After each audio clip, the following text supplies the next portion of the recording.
magre-reaction po tayo dito sa vlog ni Gandang Amy.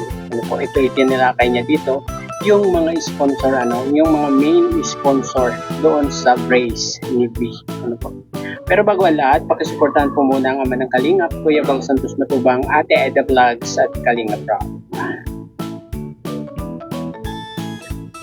Imang pag-ibig ko.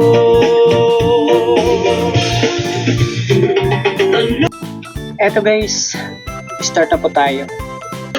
So yun mga Kalingap, pag-usapan natin about dito sa hinahanap daw na pera doon sa brace ni V. Sino ba naghahanap? Sponsor ba? So eto. Yan yung katanungan guys. Sino ba ang naghahanap ng pera doon sa pagpapabrace nitong si V? Guys. At bakit nila hinahanap? Mga Kalingap, pag-usapan po natin ito. Kasi, syempre ako, napanood din natin yan sa live ni Kalingap Rock. At may nagtanong doon, may nagsabi doon na nasaan daw yung sa brace. Kasi, sabi nila, hindi daw ibinigay mga Kalingap. So, eto nga, syempre ako, i-reach out ko yung sponsor. Sino ba yung big sponsor ng brace na ito? Ayun guys, maganda itong ginawa ni Gandang Amy. Guys, ni-reach out niya talaga itong big sponsor. Itong sponsors, dalawa po ng pagpapabrace nitong si V. Para malaman ang katotohanan, kung hinahanap ba nila itong ibinigay nilang pang-brace dito kay V. Dahil may naghahanap na antay, Ni V, ni Beyonce, mga Kalingap. So, wag na lang po natin pangalanan kung sino yung big sponsor. Kasi, ayun guys, hindi pa pangalanan ni Gandang Amy yan kasi parang para protektahan na rin natin itong dalawang napakabait at matulungin na sponsors ng Kalingap. Dalawa po sila. Itong big sponsor at meron ding isang grupo na nag-sponsor din po dito sa pa-brace dito kay V, kay Beyonce, mga Kalingap. So, reach out natin itong sponsor at ating inalam kung ito ba ay hinahanap nila, itong pera na ibinigay nila. Ang sabi niya sa akin, mga Kalingap, hindi sila naghahanap dun sa ibinigay nila na pera. Ayun guys, di ba? Maliwanag pa sa sikat ng araw na hindi sila naghahanap noong pera na ibinigay na nila para sa para kay V. Pera kasi naibigay na yan, Kasi itong sponsor na to, hindi mo mariringgan ng kahit na Kasi pag naibigay na niya, hindi na niya hahanapin yan. Hindi nga siya yung sumasali-sali sa mga yung magsasalita siya. Oo, ilan lang naman yung mga sumasali-sali sa mga comment section na yan na sponsor. Talagang ilan lang naman, kilala rin natin yan kung mga sino. Yung nakikipagbardago lang na sponsor yan. Diba? Bihira lang yung mga ganyan. Ang talagang legit na sponsor, yung mga walang channel, yung mga hindi gaano nakikipagbardago lang dyan sa comment section. Yun yung mga matitinong sponsor. About dito, never, mga Kalingap. Kasi napaka-generous po na sponsor na ito, mga Kalingap. So, syempre, nag-reach out na rin ako dyan. Nakausap ko na rin po siya. At di naman po siya nagre-reklamo about doon sa pera. Tinanong ko syempre yung sponsor kung totoo ba na nagbayad itong si V. Sabi niya sa akin, may nabanggit daw itong si Beyonce na... Ayun guys, parang may nabanggit sa kanila itong si Beyonce na parang nagbabayad niya. Po? Time na pag pupunta siya sa dentist ay meron siyang binayaran. So sabi daw niya dun kay Beyonce, bakit hindi mo sabihin kay Rob na nagbabayad ka? kasalanan mo na yun, sabi niya. Kasalanan mo na yun.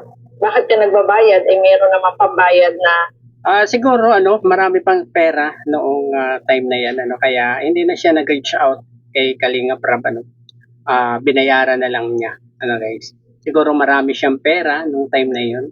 Pero ngayon naghahanap na sila kasi mga sino bang yung naghahanap yung mga pera na 'yan ay siguro ay medyo kinakapos kasi nasisilip na nila yung mga ganyang di ba?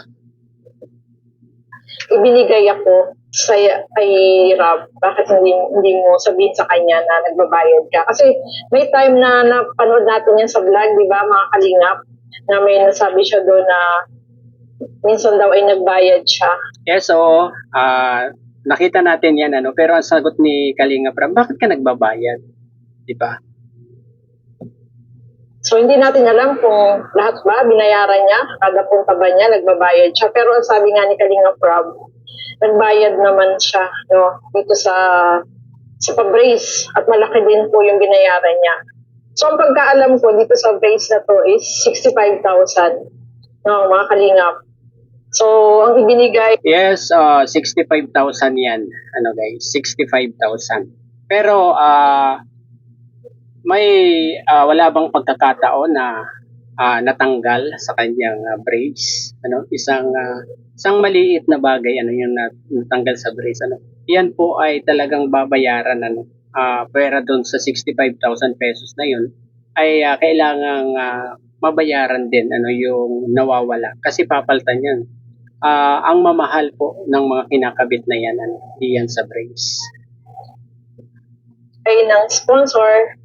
Bali, dalawa sila na nagbigay yung isang grupo. At yun guys, yun ang katanungan dyan. Wala ba siyang naiwala o wala bang natanggal sa bridge niya na saka, kaya nagbayad siya?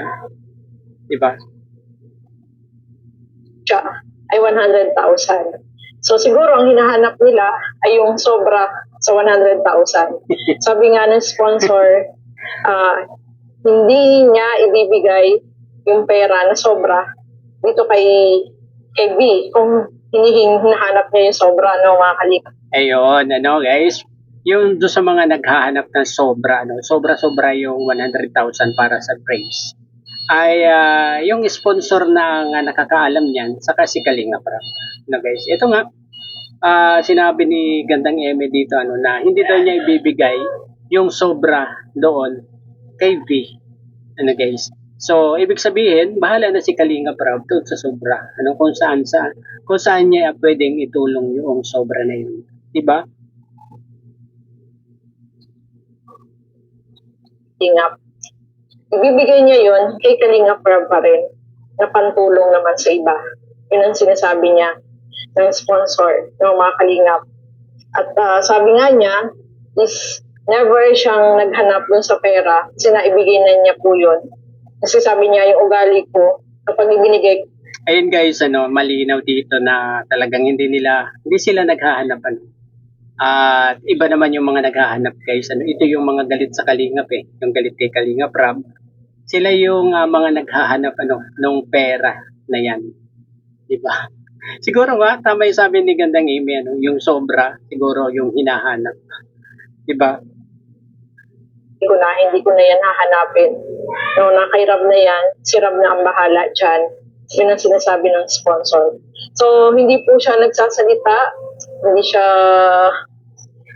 nagdaano sa iba. Ito nga ay nasabi niya sa akin na kung halimbawa man na may hinahanap silang pera at baka yung hinahanap nila yung sobra na pera, ay hindi ko ibibigay yun sa kanila. Yun na ibibigay ko pa rin kay Rob. Wala silang... Ayun guys, di ba? Talagang yun yung mangyayari dyan na kahit may sobra yan hindi ibibigay ng sponsor nung dalawang sponsor kung kanino man kung sino man yung naghahanap diyan dahil kay Kalinga pa rin nila ibibigay yung sobra yun kung meron talagang sobra, di ba? Hindi nila wala silang karapatan na hanapin pa kung hindi man naibigay sa kanila yung sobra, ay kay Rob ko na yun ibibigay. Yun ang sabi ng sponsor. Kung gustong kunin yung pera, Kasi sponsor ang nagbigay nito no? Naibigay na ito kay Kalinga Prab. At kung may sobra man, sabi niya, kay Rab pa rin yun. Pwede niyang gamitin yun na pantulong sa iba. Kasi baka daw hinahanap yung pera na sobra, bakit naman daw ibibigay ni Rab sa kanila? Sabi ng sponsor. So, ayan nga, no, mga kalingap. Kung nagre-reklamo sila, abay,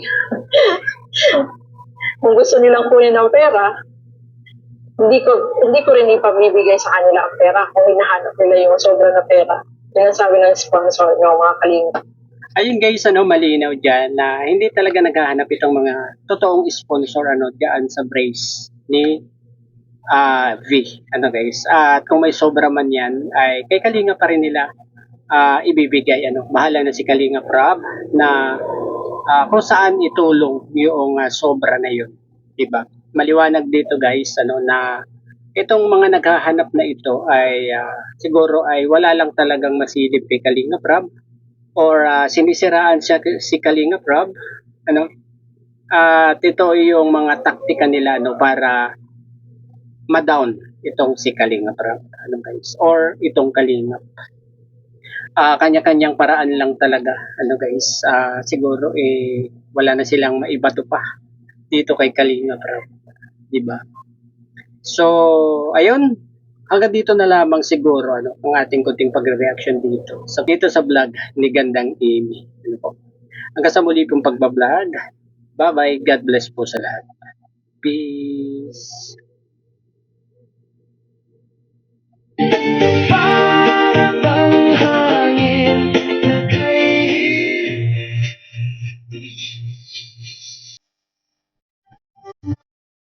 kung malaman mo na iniibig kita.